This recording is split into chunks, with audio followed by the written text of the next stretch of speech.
The moment his hand closed around my wrist at the pack border, I knew running had been a mistake. He looked at me like I'd ripped something open in him. And then he said the 4 words that destroyed everything I thought I knew. My name is Maya Calloway. 6 months ago, I was publicly rejected by the Alpha of Blackwood pack in front of 300 wolves. I had believed, with every cell in my body, that Caden Blackwood was my fated mate. The pull was undeniable, like gravity rewritten. Like breathing suddenly required permission. And then he stood in the center of the Great Hall, looked directly at me, and said the words that ended my world. I reject Maya Calloway as my fated mate. She is not worthy of this pack's alpha bloodline. 100 pairs of eyes.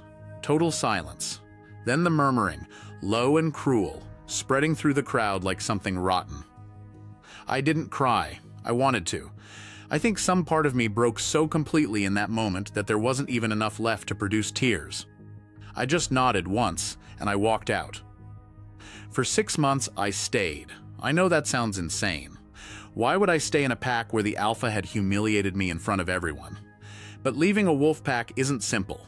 The territory bonds are real. The pack link is physical. And honestly, I had nowhere to go. My mother had died 2 years earlier. My father had left when I was 7. Blackwood pack was all I had ever known. But 6 months will break even the most stubborn person. I spent those months as invisible as an Omega can make herself. I worked in the pack's archives, cataloging old documents, surrounded by dust and silence. I ate early or late to avoid the communal dining hall. I stopped attending pack ceremonies. And I watched, from a careful distance, as Caden paraded around with Sarah Vance on his arm. Sarah was everything I wasn't. Old bloodline. Powerful family connections. She moved through the pack like she owned it, and maybe she did. The thing about being invisible, though, is that people forget you can hear them. 3 weeks before I left, I overheard 2 of the pack elders talking outside the archive room. They didn't know I was inside. Working late, the door cracked just enough for their voices to reach me. Pushing the ceremony forward, one of them said. It was Elder Marcus. I recognized his raspy baritone. She wants it done before the Alpha's health declines further. Smart, the second voice said. That was Elder Helen. Once Gerald transfers the power fully to Caden, Sarah's position becomes permanent. I went very still at the mention of Gerald Blackwood, Caden's father, the former Alpha, who had supposedly stepped back from leadership 8 months ago due to illness. In theory, Caden had been running things since then. In practice, everyone in the pack knew Gerald still pulled strings from his bed. What about the Omega? Elder Marcus asked. A pause. Contained, Elder Helen said. For now. I didn't know what contained meant. I told myself it meant nothing. That they were talking about keeping me out of the way, out of the social picture. I told myself it was just pack politics. I was wrong. 2 weeks later, my friend Derek found me in the archives. Derek was a beta in the pack's security team, loyal, steady, someone who had been quietly kind to me in the months when kindness was rare. He slipped through the archive door at just past midnight, with a look on his face I'd never seen before. Fear. Derek didn't scare easily. I'd seen him hold a territorial line against rogue wolves twice his size without flinching. The fact that he looked scared made my stomach drop.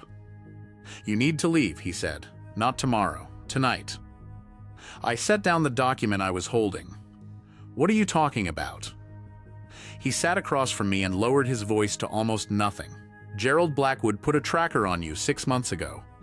After the rejection ceremony. Maya, he has someone watching you. Not to protect you, to contain you. The word again, contain. I don't understand, I said, though some cold part of me was starting to. Mate bonds don't fully break, Derek said. You know that. The rejection weakens it, makes it livable, but it doesn't sever it. Gerald knows that. He's been waiting to see if the bond starts pulling Caden back, and if it does, he stopped. What happens if it does? Derek met my eyes.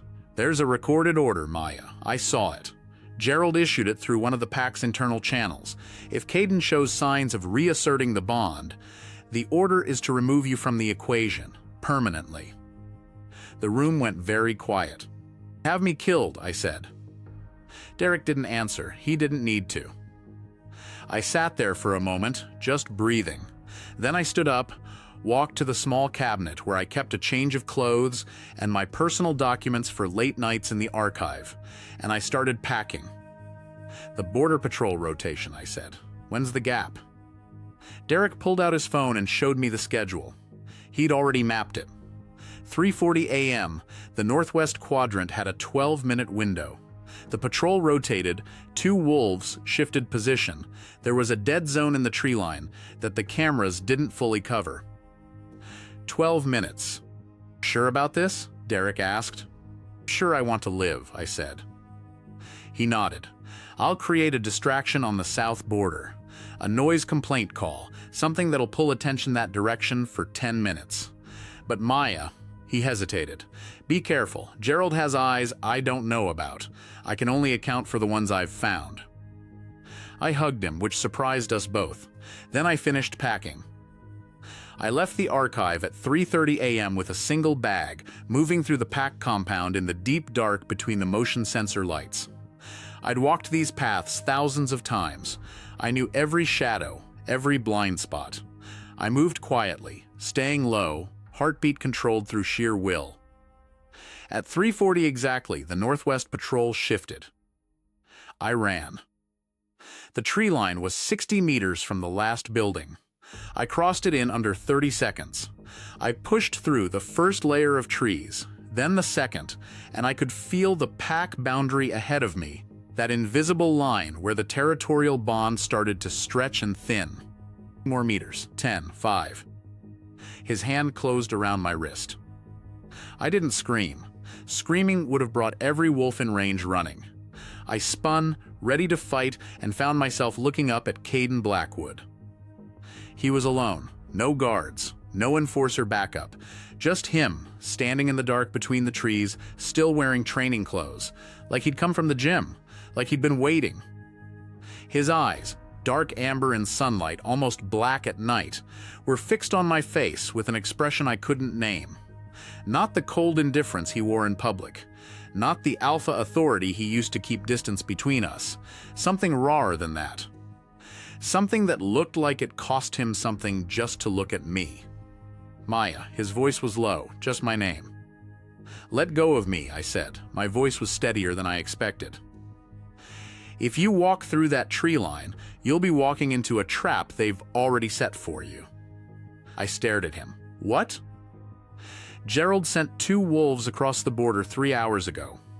They're positioned in the neutral zone, 200 meters north. He told them to watch for you." Caden's jaw was tight. He told me he had the situation handled. I didn't know what that meant until Derek came to me tonight. My heart stopped. "Derek came to you?" "After he set up your distraction. He said he helped you, but he was afraid it wasn't enough." He was right. Caden's grip on my wrist loosened, but he didn't let go. "I came to get you first." I couldn't process this. Derek had gone to Caden? The man who had rejected me, humiliated me, let me live for 6 months under a death order from his own father. Derek had trusted him with this? "Why would Derek trust you?" I said. "Why should I?" Something moved across Caden's face. Grief, maybe, or something adjacent to it. "He trusts me because he knows why I did what I did 6 months ago," Caden said. "And he thinks you deserve to know too." I pulled my wrist free. He let me. "You rejected me. In front of the whole pack, you called me unworthy." "I know. You let me live in that pack for 6 months invisible and humiliated, while your father apparently had a death order on me, and you said nothing." "I know." His voice was rough. "And if you want to keep hating me after tonight, you can. But let me get you out of here first. Let me explain. Then if you still want to leave, I won't stop you." The tree branches moved overhead. The border was right there. Freedom was right there. But 2 wolves were waiting for me 200 meters north. And Caden was right. I had no way of knowing if Derek's distraction had been enough, if there were other eyes, other orders I didn't know about. I made a decision I wasn't sure was smart. Fast, I said. We moved south, away from the positioned wolves, deeper into the pack's eastern woods where Caden said there was no surveillance. He kept checking over his shoulder, scanning the dark with his alpha senses. I stayed close, not because I trusted him, because the alternative was worse. He started talking. My father is dying. Caden's voice was flat when he said it. Not grief, something more complicated. Has been for about a year, lung deterioration. The healers can manage it, slow it, but they can't stop it. He has maybe 3 months. I know he's sick, I said. The whole pack knows. What the pack doesn't know is what he's like when he's sick. Caden pushed a low branch aside, held it back for me. Gerald Blackwood is a man who has controlled everything in his life through force and fear. When he got the diagnosis, his first instinct was to control what happens after he's gone. Who leads? What the pack looks like. His legacy. I kept walking, listening. He chose Sarah for me 2 years ago, Caden said, before we ever met. Her family has connections across 4 territory networks. The political alliance would strengthen the pack significantly. He made his position very clear. The Alpha's mate would be Sarah Vance, and any interference with that plan would be treated as a threat to pack stability. The interference, I said. You're the fated mate, Caden said quietly, which in my father's view is an extremely dangerous variable. I thought about what Derek had told me, about the order, about the word contained. When did you know? I asked. About the order. 4 days after the rejection ceremony. Caden's jaw tightened. I found it in his files. He hadn't told me. He just did it, an order to his inner enforcer circle. If the bond shows signs of reasserting, Maya Calloway is to be removed. Permanently, quietly. Arranged to look like a rogue incident. A rogue incident, that was the term. It meant a wolf found dead near the border, attacked, explained away as a tragedy, filed and forgotten. And you didn't tell me, I said. No. For 6 months. Yes. I stopped walking. Why? He turned to face me. In the darkness, with no alpha posturing to hide behind, he looked younger. Tired. Like someone who had been holding something very heavy for a very long time. Because telling you would have required either warning you to run immediately, which would have looked like the bond reasserting, which would have accelerated the order, or keeping you close enough to protect you, which would have looked the same. He shook his head. Any move I made that suggested I still had feeling for you would have triggered it. I was in a trap.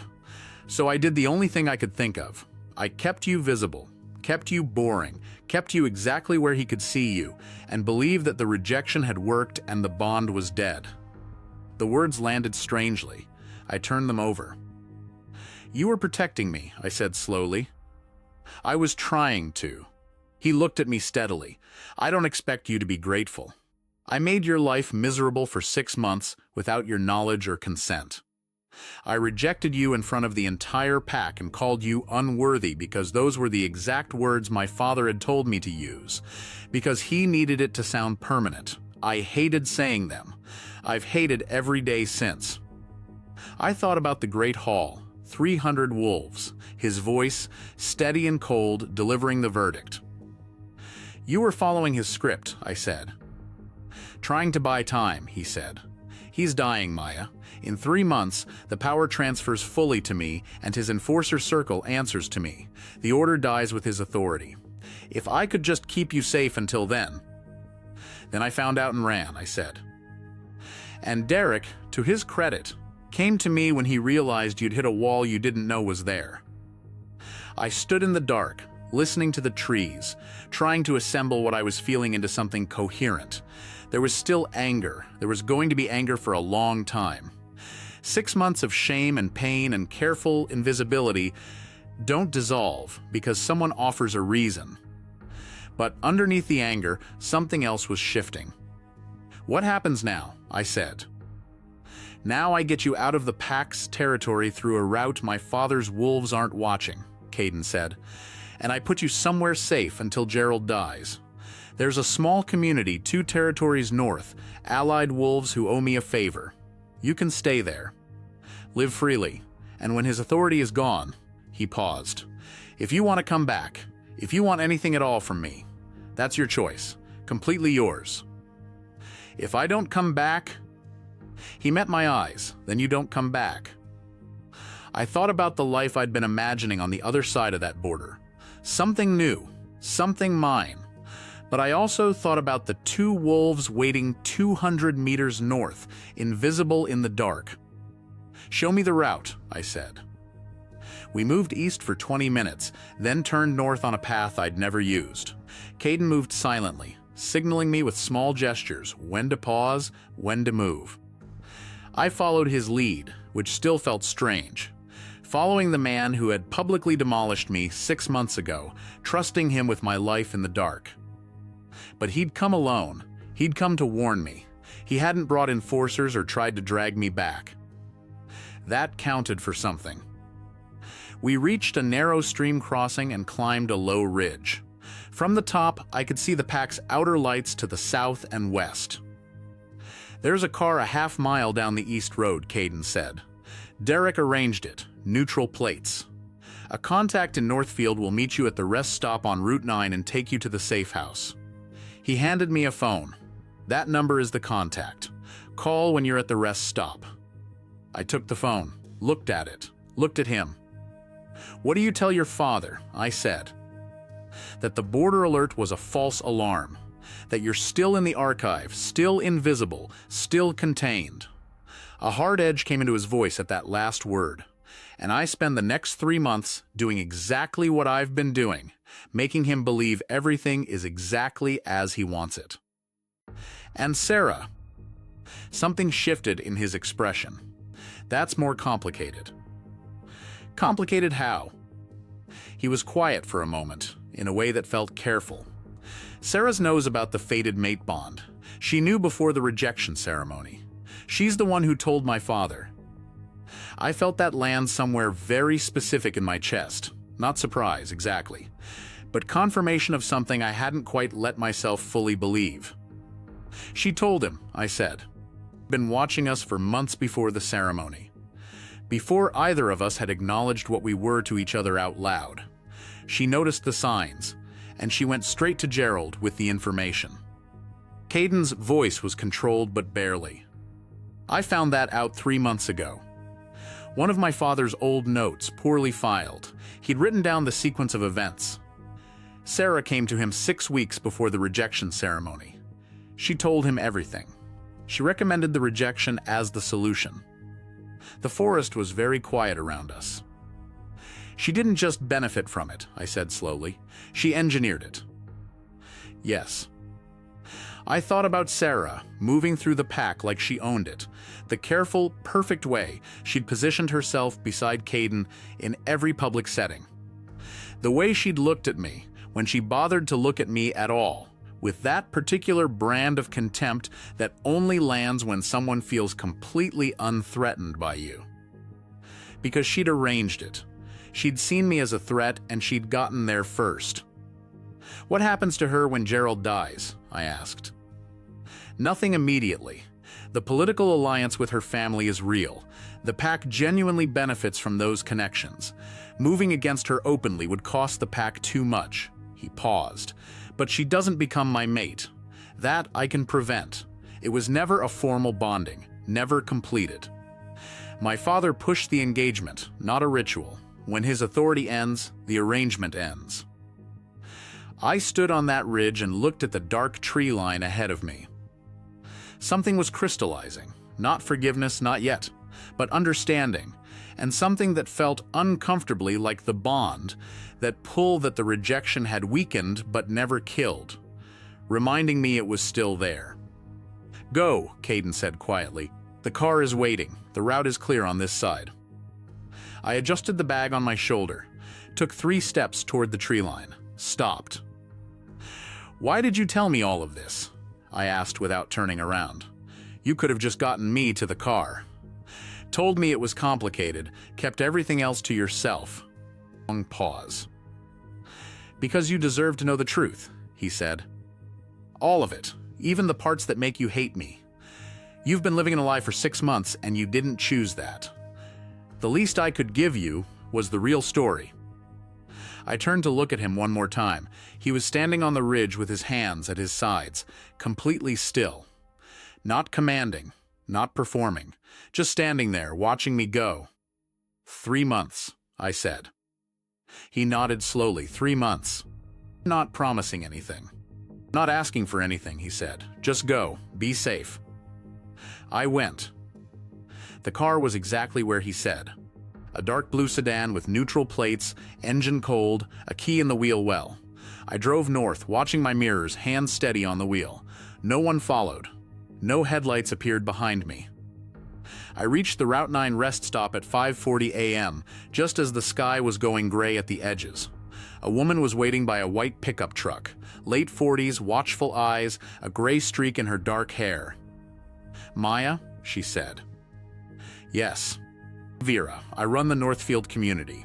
She extended a hand and shook mine firmly. Caden called ahead. You're safe here.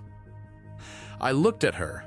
This stranger who had been asked to shelter me by the man who had rejected me, who had turned out to be trying to save me, who had stood on a ridge in the dark and let me go without asking for anything. Thank you, I said. Thank me yet, Vera said with a thin smile. Thank me when you've slept and eaten and sat with all of this for a week. Then thank me.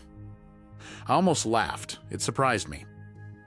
The Northfield community was small, 30 wolves, more rogue tolerant than pack strict. Vera gave me a small cottage on the edge of the property and a standing invitation to join the communal table for meals whenever I was ready. I spent the first week sleeping. Not metaphorically. I genuinely slept 12 to 14 hours a day, like my body had been running on borrowed energy for 6 months and was finally collecting the debt. When I was awake, I walked. The property sat against low wooded hills, and there were trails that wound up through the trees and came back out at a ridge with a clear view of the valley. I thought a lot. That's all there was to do, really. I thought about the rejection ceremony and ran back through it with the new information overlaid. The way Caden had stood so still, the words he'd used, so precise, almost formal. His father's words, not his. I thought about the 6 months afterward, how he'd never once looked at me in public, how I'd told myself it was because he genuinely didn't feel anything, that the bond had been one-sided. But once or twice, once in the communal dining hall, when I'd come in late and he'd been leaving, and our eyes had connected for a single second before he looked away, I'd thought I'd seen something. I hadn't imagined it. I thought about Sarah, smooth, strategic Sarah, who had watched and waited and gone to Gerald Blackwood with exactly the information she needed to eliminate her competition. She'd played it perfectly. Gerald had the authority and the motive. Sarah had provided the intelligence. Vera found me on that ridge one afternoon. She sat down without asking, which was very much her style, and looked out at the valley. You know, she said, I've sheltered about a dozen wolves over the years who were in complicated situations involving pack politics and alpha decisions. Most of them never untangle it. They go somewhere new and start over and never look back. And that's a perfectly valid choice. But, I said. No but. I'm just saying, both things can be true. You can understand why someone made a choice and still not forgive them for it. You can forgive them and still choose not to go back. Or you can do both, or neither. The territory bond doesn't own your choices. I looked at her. Did Caden tell you to say something like that? She snorted. Caden told me to keep you safe and comfortable and not put any pressure on you whatsoever. He was very specific about that. She glanced at me sideways. He also sends a status update every 3 days. Not about you, about the pact situation. Gerald's health trajectory. The Enforcer Circle. What does the update say? I asked. Gerald is declining faster than expected. The healers think it might be 6 weeks now, not 12. She said it matter-of-factly. The formal power transfer ceremony is being moved up. Caden has already been negotiating with the Enforcer Circle. The 3 most senior members have agreed to shift their primary loyalty to him. 2 more are on the fence. Gerald still doesn't know. Weeks. And Sarah? Apparently she's pushing hard for the mating ceremony to happen before Gerald dies, so it's grandfathered into the old order and harder for Caden to reverse. Caden is stalling, citing tradition, logistics, the need for Gerald to be present and cognizant for the ceremony. He's buying days. I nodded slowly. The update also said, Vera continued carefully, and I'm relaying this because I think it's relevant, that Caden has filed a formal private petition with the PAC's Elder Council, a record, documenting the circumstances of the rejection ceremony, his father's orders, the death order on you, role in informing Gerald. She paused. He did it 2 days after you left, before he knew whether you'd want any of this. That stopped me. He documented it? I said. In the Elder Council sealed records. Not for anyone to see now, for the record to exist. Vera looked at me steadily, so that there's a formal truth, regardless of what happens next. I sat with that. He'd created a record of the truth, not for leverage, not for his own benefit, just for the truth to exist somewhere permanent. The anger didn't disappear. I want to be clear about that, but something underneath it settled, like a stone dropping to the bottom of still water. I'll keep taking the updates, I said. Thought you might, Vera said. The 6 weeks passed. I won't say they passed easily, but they passed with a kind of quiet purpose I hadn't expected. I worked in Vera's community, helping with the gardens and the supply runs into the nearest town. I got to know the other wolves there, a pair of sisters who had left their birth pack after a territorial dispute, an older man who said he'd been a lone wolf for 20 years and preferred it. I thought about what I wanted, actually thought about it, maybe for the first time.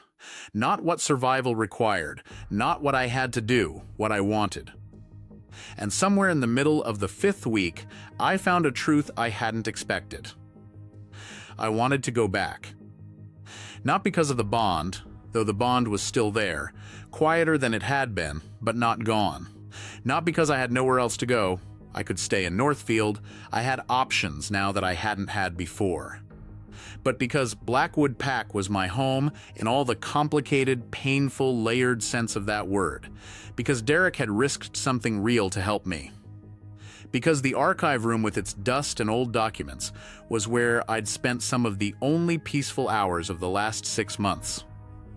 And because, if I was being honest, there was an alpha on that ridge who had handed me the truth and stepped back and told me my choices were completely mine.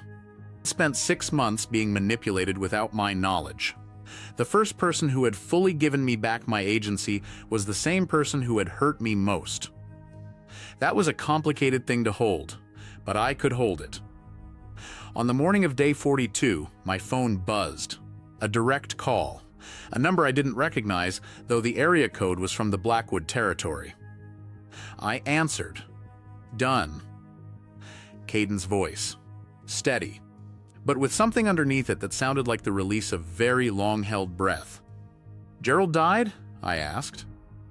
An hour ago. Peaceful. In his sleep. A pause. The formal power transfer happens at sundown. After that, his orders are void. His Enforcer Circle is already under my command. The final 2 came over yesterday. Another pause. I've already revoked the order. Officiously, permanently, in writing. Your name is clear. I stood at the window of my cottage, looking out at the garden. And Sarah, I said. I ended the engagement this morning. Before Gerald died, actually. I told him last night, when he was still lucid enough to hear it, that the mating with Sarah wouldn't happen. He was angry. A short sound, almost but not quite a laugh. He said a lot of things. I let him say them. It didn't change anything. How did Sarah take it? Not well, Caden said. She made some threats about the political connections. Her family has already been in contact with me, and I'll be negotiating the territorial relationship with them separately. The alliance can survive without the mating. I'm handling it. The garden was very green. The late-season light was doing something golden with the leaves. Caden, I said. Yes. The petition you filed with the Elder Council, the formal record. Derek told you about that.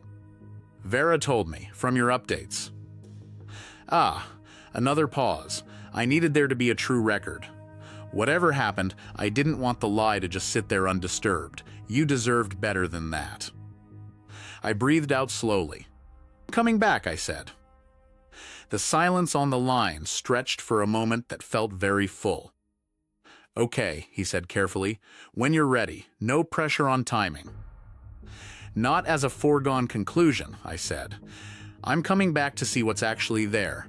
We have a bond that we've never actually explored without someone standing over it trying to kill it. I want to know what that looks like. I paused. That's what I'm coming back for. Not a promise, not a ceremony, just the chance to find out. That's everything, he said quietly. That's more than I expected. I'm still angry, I said. I want you to know that. 6 months is a lot to work through. I know. Take whatever time you need. I'm going to stay angry for a while, and you're not going to push back on it or try to fix it faster than it needs to go. Agreed. And Sarah is going to answer for what she did. Not violently, but there's going to be a reckoning. The Elder Council sees that petition, and they know the truth. Already in motion, he said. The Council sees everything in 48 hours. I had that planned regardless. I nodded, though he couldn't see it. Something settled into place. Be there in 2 days, I said. Vera's driving me. I'll have your room in the archive cottage ready, he said. And Derek wants to make you dinner. He's been asking about it for a week. That surprised me into an actual smile. Tell him I want whatever he makes when he's nervous, I said. He gets elaborate when he's nervous. A quiet sound on his end, warmth in it. I'll pass that along. Okay, I said. Okay, he said.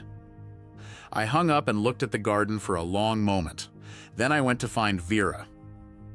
Returning to Blackwood Pack 2 days later was the strangest thing I had ever done. The pack boundary crossed against my skin differently than I expected. Not the restriction it had been before, more like a breath of recognition. Like coming in from cold air into a lit room.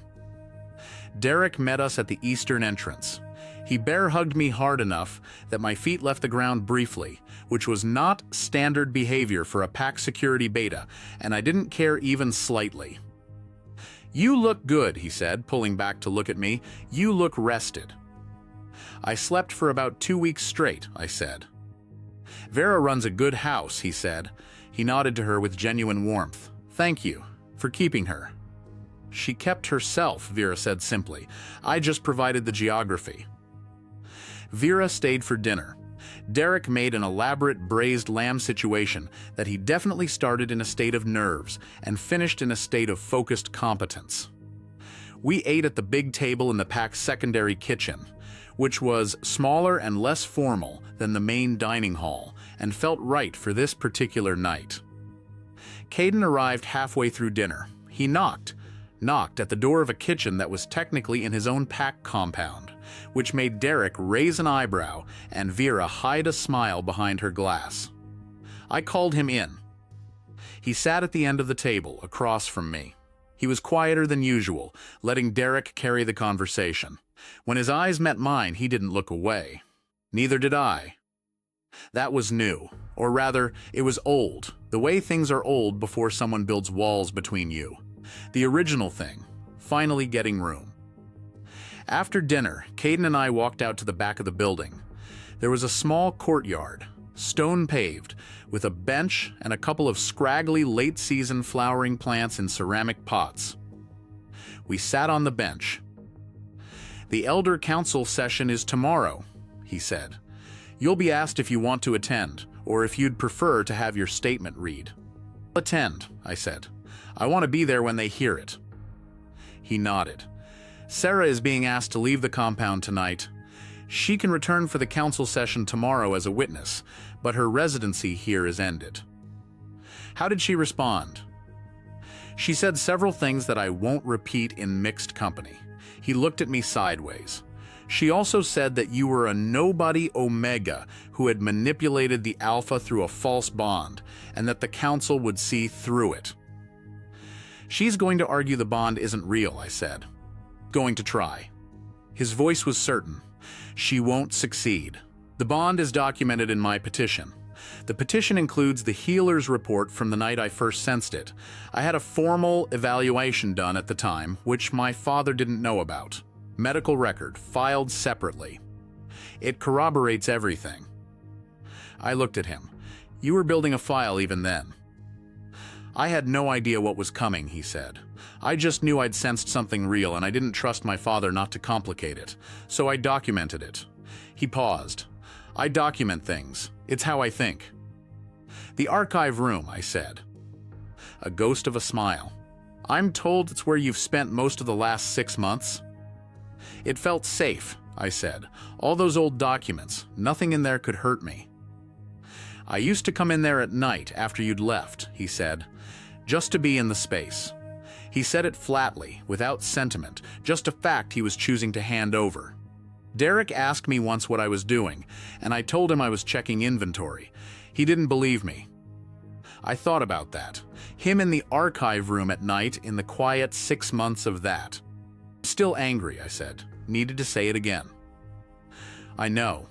You're going to be careful. Slow. I'm not walking back into anything that moves faster than I'm comfortable with. Understood.